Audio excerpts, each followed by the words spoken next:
ಭೈರತಿ ಬಸವರಾಜ್ಗೆ ಬಂಧನ ಭೀತಿ, ಅರೆಸ್ಟ್ ಆಗೋ ಭಯದಲ್ಲಿ ಎಸ್ಕೇಪ್. ಗೋವಾ ಮಹಾರಾಷ್ಟ್ರದಲ್ಲಿ ಸರ್ಚಿಂಗ್, ಭೈರತಿಗೆ ಬಂಧನ ಭೀತಿ.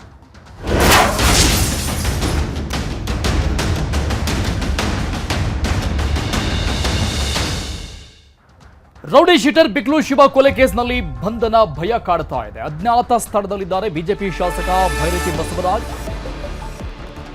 ನಿರೀಕ್ಷಣಾ ಜಾಮೀನು ಅರ್ಜಿ ವಜಾ ಆಗ್ತಾ ಇದ್ದಂಗೆ ಅಜ್ಞಾತ ಸ್ಥಳದಲ್ಲಿದ್ದಾರೆ. ಫೋನ್ ಕೂಡ ಸ್ವಿಚ್ ಆಫ್, ಸದನಕ್ಕೂ ಬಂದಿಲ್ಲ.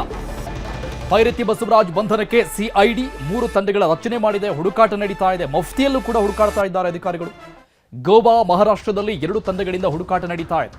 ಗೋವಾ ಮತ್ತು ಮಹಾರಾಷ್ಟ್ರದಲ್ಲಿ ನೆನೆ ಮಧ್ಯಾಹ್ನದಿಂದ Byrathi Basavaraj mobile switch off ಆಗಿದೆ. ಭೈರತಿ ಜೊತೆಗೆ ಸಂಪರ್ಕದಲ್ಲಿರುವಂತಹ ವ್ಯಕ್ತಿಗಳ ಬಗ್ಗೆ ಕೂಡ ತನಿಖೆಯನ್ನ ನಡೆಸಲಾಗ್ತಾ ಇದೆ. ಪುಣೆ ಮಾರ್ಗವಾಗಿ ಹೋಗಿದ್ದಾರೆ ಭೈರತಿ ಬಸವರಾಜ್. ಪುಣೆವರೆಗೂ ಲೊಕೇಶನ್ ಪತ್ತೆಯಾಗಿದೆ ಈಗಾಗಲೇ. ಅದಾದ್ಮೇಲೆ ಸ್ವಿಚ್ ಆಫ್ ಆಗಿರೋದು ಫೋನ್. ಪುಣೆಗೆ ರಸ್ತೆ ಮಾರ್ಗವಾಗಿ ಭೈರತಿ ಬಸವರಾಜ್ ಹೋಗಿದ್ದಾರೆ ಅನ್ನೋ ಮಾಹಿತಿ ಸದ್ಯಕ್ಕೆ ಸಿಗ್ತಾ ಇದೆ.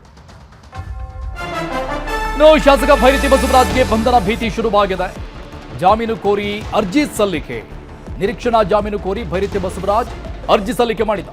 ಜನಪ್ರತಿನಿಧಿಗಳ ವಿಶೇಷ ಕೋರ್ಟ್ಗೆ ಅರ್ಜಿ ಸಲ್ಲಿಸಿದ ಶಾಸಕ ವಕೀಲ ಹೇಮಂತ್ ಕುಮಾರ್ ಅನ್ನೋರ ಮೂಲಕವಾಗಿ ಅರ್ಜಿ ಸಲ್ಲಿಕೆಯಾಗಿದೆ. ಮತ್ತೊಂದೆಡೆ ಸುಪ್ರೀಂ ಕೋರ್ಟ್ ಮೊರೆ ಹೋಗೋಕ್ಕೂ ಕೂಡ ಸಿದ್ಧರಾಗಿದ್ದ ಶಾಸಕ ಭೈರತಿ ಬಸವರಾಜ್. ಹಿರಿಯ ವಕೀಲರ ಜೊತೆಗೆ ಸಂಪರ್ಕದಲ್ಲಿದ್ದಾರೆ ಭೈರತಿ ಬಸವರಾಜ್. ಬಿಕ್ಲು ಶಿವ ಕೊಲೆ ಕೇಸ್ನಲ್ಲಿ ಅವರ ಕೈವಾಡ ಇದೆ ಅಂತ ಅವರ ತಾಯಿ ಆರೋಪವನ್ನ ಮಾಡಿದ್ರು. ಈ ಬಗ್ಗೆ ಡೀಟೇಲ್ಸ್ ಕೊಡ್ತಾರೆ ನಮ್ಮ ಪ್ರತಿನಿಧಿ ಮಂಜುನಾಥ್ ಆರ್ಯ ಲೈವ್ ನಲ್ಲಿ ಜಾಯ್ನ್ ಆಗ್ತಾ ಇದ್ದಾರೆ. ಮಂಜು, ಬಿಕ್ಲು ಶಿವ ಕೊಲೆ ಕೇಸ್ಗೆ ಸಂಬಂಧಪಟ್ಟಂಗೆ ಈಗಾಗಲೇ 2-3 ಬಾರಿ ಭೈರತಿ ಬಸವರಾಜ್ ಅವರು ವಿಚಾರಣೆಯನ್ನ ಎದುರಿಸಿದ್ರು ಕೂಡ ಸಿಐಡಿ ಅಧಿಕಾರಿಗಳ ಮುಂದೆ ಬಂದು. ಬಟ್ ಇದ್ದಕ್ಕಿದ್ದಂಗೆ ಸದನಕ್ಕೂ ಬಂದಿಲ್ಲ ಮೊನ್ನೆ ನಡೆದಂತಹ ಚಳಿಗಾಲದ ಅಧಿವೇಶನಕ್ಕೆ. ಅದಾದ್ಮೇಲೆ ನಿನ್ನೆಯಿಂದ ಸ್ವಿಚ್ ಆಫ್, ಅಂದ್ರೆ ಖಂಡಿತವಾಗಿ ಬಂಧನ ಆಗತ್ತೆ ಅನ್ನುವಂತ ಕ್ಲಾರಿಫಿಕೇಶನ್ ಅಲ್ಲಿ ಹೋದ್ರಾ ಅಂತ.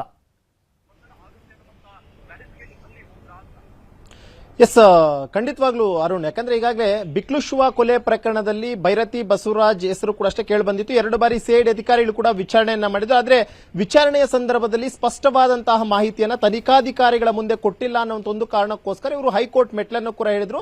ಜೊತೆಗೆ ಬಂಧನ ಮಾಡಿ ವಿಚಾರಣೆ ಮಾಡುವಂತೆ ಒಂದು ಅರ್ಜಿಯನ್ನು ಕೂಡ ಹಾಕೊಂಡಿದ್ರು. ಹೈಕೋರ್ಟ್ ಕೂಡ ಅಷ್ಟೇ ಮತ್ತೊಂದು ಕಡೆ ಈಗಾಗಲೇ ಭೈರತಿ ಬಸವರಾಜ್ ಹಾಕಿದ್ದಂತಹ ಅರ್ಜಿ ಏನಿತ್ತು ಅದನ್ನು ಕೂಡ ಅಷ್ಟೇ ವಜಾವನ್ನ ಮಾಡಿದಂತ ಬೆನ್ನಲ್ಲೇ ಎಲ್ಲೋ ಒಂದು ರೀತಿ ಬಂಧನದ ಬಿಸಿ ಕೂಡ ಅಷ್ಟೇ ಎದುರಾಗಿತ್ತು. ಇನ್ನು ನಿನ್ನೆ ನೇರವಾಗಿ ಸೆಷನ್ ನಿಂದ ನಾಪತ್ತೆ ಅಂತ ಭೈರತಿ ಬಸವರಾಜು ಪುಣೆಗೆ ಹೋಗಿದ್ರು. ಪುಣೆಯಲ್ಲಿ ಅವರ ಮೊಬೈಲ್ ನಂಬರ್ ಕೂಡ ಸ್ವಿಚ್ ಆಫ್ ಆಗಿರುವಂತದ್ದು. ಇನ್ನು ಪುಣೆಯಿಂದ ಅವರು ಎಲ್ಲೋದ್ರು ಅನ್ನುವಂಥದ್ರ ಬಗ್ಗೆ ಇನ್ನೂ ಕೂಡ ಯಾವುದೇ ರೀತಿಯಂತ ಸ್ಪಷ್ಟವಾದಂತಹ ಮಾಹಿತಿ ಕೂಡ ಇಲ್ಲ. ಬದಲಾಗಿ ಇವತ್ತು ಅವರ ವಕೀಲರ ಪರವಾಗಿ ಕೂಡ ಅಷ್ಟೇ ಜನಪ್ರತಿನಿಧಿಗಳ ವಿಶೇಷ ನ್ಯಾಯಾಲಯದಲ್ಲಿ ನಿರೀಕ್ಷಣಾ ಜಾಮೀನನ್ನು ಕೋರಿ ಈಗಾಗಲೇ ಅರ್ಜಿಯನ್ನು ಕೂಡ ಹಾಕೊಂಡಿದ್ದಾರೆ. ಒಂದು ಅರ್ಜಿ ವಿಚಾರಣೆ ಕೂಡ ಇನ್ನೂ ಕೂಡ ಬಂದಿಲ್ಲ. ಕೇವಲ ಮಧ್ಯಾಹ್ನದ ವೇಳೆಗೆ ಅರ್ಜಿಯನ್ನೇನೋ ಕೋರ್ಟ್ ಅಲ್ಲಿ ಹಾಕೊಂಡಿದ್ದಾರೆ. ಆದ್ರೆ ಅರ್ಜಿ ವಿಚಾರಣೆ ಬಹುತೇಕ ಇವತ್ತು ಬಂದರೂ ಬರ್ಬೋದು, ಇಲ್ಲ ಅಂತಂದ್ರೆ ನಾಳೆ ಕೋರ್ಟ್ ರಜೆ ಇದೆ, ಸೋಮವಾರದಿಂದ ಅರ್ಜಿ ವಿಚಾರಣೆ ಬರುವಂತಹ ಸಾಧ್ಯತೆಗಳು ಕೂಡ ಇರುವಂತಹದ್ದು. ಇನ್ನೊಂದು ಕಡೆ ಏನಕ್ಕೆ ಭೈರತಿ ಬಸವರಾಜ್ ಅವರನ್ನ ಅರೆಸ್ಟ್ ಮಾಡಬೇಕು ಅಂತ ಸಿಐಡಿ ಅಧಿಕಾರಿಗಳು ನೋಡ್ತಿದ್ದಾರೆ ಅಂತಂದ್ರೆ 2 ಬಾರಿ ನೋಟಿಸ್ ಅನ್ನ ಕೊಟ್ಟಿದ್ರು. ನೋಟಿಸ್ ಕೊಟ್ಟಂತಹ ವೇಳೆಯಲ್ಲಿ ತನಿಖಾಧಿಕಾರಿಗಳಿಗೆ ಸರಿಯಾದ ರೀತಿಯಲ್ಲಿ ಸಹಕಾರವನ್ನ ಕೊಟ್ಟಿರಲಿಲ್ಲ. ಬದಲಾಗಿ ಷಡ್ಯಂತ್ರ ಅಂದ್ರೆ ಕಂಪ್ಲೀಟ್ ಆಗಿ ಒಂದು ಕೊಲೆಯನ್ನ ಮಾಡುವಂತ ಇಂದಿನ ಉದ್ದೇಶ ಇರುವಂತಹದ್ದು ಭೈರತಿ ಬಸವರಾಜ್ ಜೊತೆಗೆ ಏನೆಲ್ಲ ಪ್ಲಾನಿಂಗ್ ಅನ್ನ ಜಗ್ಗ ಆಗಿರ್ಬೋದು ಮತ್ತು ಅಜಯ್ ಆಗಿರ್ಬೋದು ಇವರ ಜೊತೆ ಕೂತ್ಕೊಂಡು ಒಂದು ಪ್ಲಾನಿಂಗ್ ಅನ್ನ ಮಾಡ್ಕೊಂಡಿದ್ರು. ಯಾವ ರೀತಿ ಆತನನ್ನು ಹೊಡಿಬೇಕು ಅನ್ನೋ ನಿಟ್ಟಿನಲ್ಲಿ ಕೂಡ ಅಷ್ಟೇ ಪ್ಲಾನ್ ಮಾಡಿರುವಂತದ್ರ ಬಗ್ಗೆ ಕೂಡ ಅಷ್ಟೇ ಒಂದಷ್ಟು ಸಾಕ್ಷ್ಯಾಧಾರಗಳು ಸಿಕ್ಕಿತ್ತು. ಇದರ ಜೊತೆಗೆ ಈಗಾಗಲೇ ಭೈರತಿ ಬಸವರಾಜ್ ಮಾತನಾಡಿದ್ರು ಅನ್ನುವಂತ ಫೋನ್ ಕಾನ್ವರ್ಸೇಷನ್ ರಿಲೇಟೆಡ್ ಆಗಿ ಕೂಡ ಒಂದಷ್ಟು ದಾಖಲಾತಿಗಳು ಸಿಕ್ಕಿತ್ತು. ಆದ್ರೆ ಭೈರತಿ ಬಸವರಾಜ್ ಸಿಐಡಿ ಅಧಿಕಾರಿಗಳ ತನಿಖೆ ವೇಳೆ ಇದೆಲ್ಲವನ್ನೂ ಕೂಡ ನಿರಾಕರಿಸಿದ್ರು. ಇದಕ್ಕೂ ನನಗೆ ಯಾವುದೇ ರೀತಿಯಂತ ಸಂಬಂಧ ಇಲ್ಲ ಅನ್ನುವಂತ ನಿಟ್ಟಿನಲ್ಲೂ ಕೂಡ ಅಷ್ಟೇ ವಾದವನ್ನ ಮಾಡಿದ್ರು. ಜೊತೆಗೆ ಹೈಕೋರ್ಟ್ ನಲ್ಲಿ ಕೂಡ ಒಂದು ಅರ್ಜಿಯನ್ನು ಹಾಕೊಂಡಿದ್ರು. ನನಗೆ ಪದೇ ಪದೇ ತನಿಖಾಧಿಕಾರಿಗಳು ಪ್ರೆಷರೈಸ್ಡ್ ಮಾಡ್ತಿದ್ದಾರೆ, ನನಗೆ ತನಿಖೆಗೆ ಸಹಕರಿಸಿಲ್ಲ ಅಂತ ಹೇಳಿ ಪದೇ ನೋಟಿಸ್ ಕೊಡ್ತಿದ್ರೆ ಈ ಒಂದು ಪ್ರಕರಣದಿಂದ ನನ್ನ ಕೈ ಬಿಡಬೇಕು ಅಂತ ಹೇಳಿ ಒಂದು ಅರ್ಜಿಯನ್ನು ಕೂಡ ಹಾಕೊಂಡಿದ್ರೆ. ಅದೇ ಎಲ್ಲೋ ಒಂದು ಕಡೆ ಹೈಕೋರ್ಟ್ ಅರ್ಜಿಯನ್ನು ವಜಾ ಮಾಡ್ತು. ಯಾಕಂದ್ರೆ ಪ್ರಾಸಿಕ್ಯೂಷನ್ ಪರವಾಗಿ ಕೂಡ ಅಷ್ಟೇ ಸಿಐಡಿಯ ಅಧಿಕಾರಿಗಳ ಪರವಾಗಿ ವಕೀಲರು ಕೂಡ ಅಷ್ಟೇ ವಾದ ಮಾಡಿದ್ರು. ಸೂಕ್ತವಾದಂತಹ ಸಾಕ್ಷ್ಯಾಧಾರಗಳು ನಮ್ಮ ಬಳಿ ಇದೆ, ಇವರು ನೇರವಾಗಿ ಕೊಲೆಯಲ್ಲಿ ಭಾಗಿಯಾಗಿದ್ದಾರೆ ಅನ್ನೋದ್ರ ಬಗ್ಗೆ ಎವಿಡೆನ್ಸಸ್ ಇದೆ. ಒಂದಷ್ಟು ವಾಟ್ಸ್ಆಪ್ ನ ಕಾನ್ವರ್ಸೇಷನ್ಸ್ ಆಗಿರ್ಬೋದು, ಒಂದಷ್ಟು ಆಡಿಯೋ ಕ್ಲಿಪ್ಸ್ ಆಗಿರ್ಬೋದು, ಪ್ರತಿಯೊಂದು ಕೂಡ ನಮ್ಮ ಬಳಿ ಇರುವಂತಹ ಕಾರಣಕ್ಕೋಸ್ಕರ ಇವರನ್ನ ನಾವು ಬಂಧನ ಮಾಡಿ ಎನ್ಕ್ವೈರಿಯನ್ನ ಮಾಡಬೇಕು ಅಂತಾನು ಕೂಡ ಅವರೊಂದು ಮನವಿಯನ್ನು ಕೂಡ ಮಾಡ್ಕೊಂಡಿದ್ರು. ವಾದ ಪ್ರತಿವಾದ ಅಂತ ಬಳಿಕ ಭೈರತಿ ಬಸವರಾಜ್ ಹಾಕಿರುವಂತಹ ಅರ್ಜಿಯನ್ನು ವಜಾ ಮಾಡಿಬಿಟ್ಟು ಸಿಐಡಿ ಅಧಿಕಾರಿಗಳನ್ನ ಬಂಧನ ಮಾಡಿ ಇನ್ವೆಸ್ಟಿಗೇಷನ್ ಮಾಡಬಹುದು ಅಂತ ಆರ್ಡರ್ ಮಾಡಿದೆ.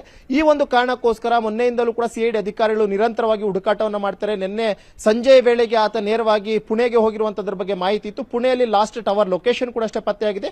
ಪುಣೆಯಿಂದ ಎಲ್ಲೋದ್ರು ಏನೋ ಅನ್ನೋದ್ರ ಬಗ್ಗೆ ಸದ್ಯಕ್ಕೆ ವಿಚಾರಣೆಯನ್ನು ಕೂಡ ಈಗಾಗಲೇ ಮಾಡ್ತಾ ಇದ್ದಾರೆ. ಜೊತೆಗೆ ಸಿಐಡಿಯಿಂದ ಸುಮಾರು 4-5 ಸ್ಪೆಷಲ್ ಟೀಮ್ಗಳನ್ನು ಕೂಡ ಈಗಾಗಲೇ ರೆಫರ್ ಮಾಡಿಕೊಂಡಿದ್ದು 4-5 ಟೀಮ್ಗಳಿಂದಲೂ ಕೂಡ ಎಲ್ಲಾ ಕಡೆ ಹುಡುಕಾಟ ಮಾಡುವಂತಹ ಒಂದು ಕೆಲಸವನ್ನು ಕೂಡ ಸಿಐಡಿ ಅಧಿಕಾರಿಗಳು ಮಾಡ್ತಾ ಇರುವಂತಹದ್ದು. Arun, thank you Manju ಡೀಟೇಲ್ಸ್ಗೆ.